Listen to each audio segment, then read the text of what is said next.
Te reo rāhiri o Aotearoa ki te ao. Koia nei te pō Aotearoa.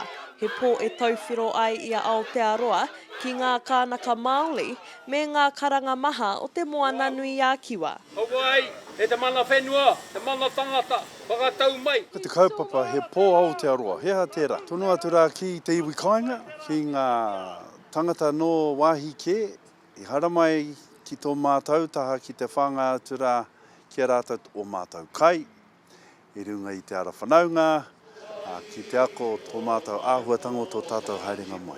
I mean, it feels surreal. We just came from the gallery where we had waiata, where we're looking at taonga, and it's just so emotional, right? So where usually you have to imagine what is happening, the emotion comes through in the song, and to be able to see the taonga with people who actually care for this, who are connected to it, it's so special.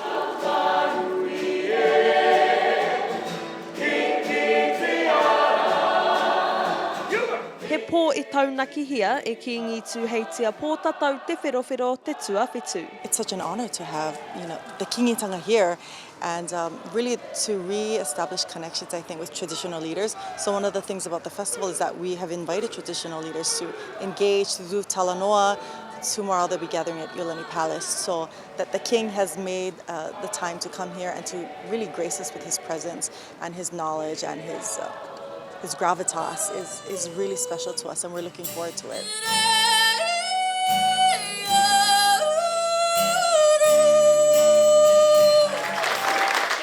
Miharo rawa atu rā ki te kitea tō tātou Kīngi Tūheitia. Nā nai whakamana atu rā tēnei pō, nō reira mihi atu rā ki te Kāhui Ariki, me te oranga o tō tātou Kīngi, tino ātāhua ki te kitea i a raua, te makau, me te puhi Ariki, ara me tōna tira.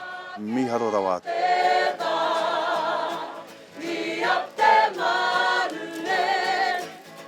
I have to say it's honorific that the Māori delegation led by Kīngi Tūheitia would choose to host an event here on Kamehameha land, and the Māori delegation understands that Kamehameha is our king, and so to have Kīngi Tūheitia and his family here this evening is incredible. In a space that was reserved by Kamehameha's family is beautiful. I find myself at a loss for words so many times over the course of the festival. A hei te ata tūhono ai anō te hunga nei, kia tākina I ngā karakia pōhiri I te mātahi o te tau. Keira Williams, atu I Hawaii, ma Aukaha.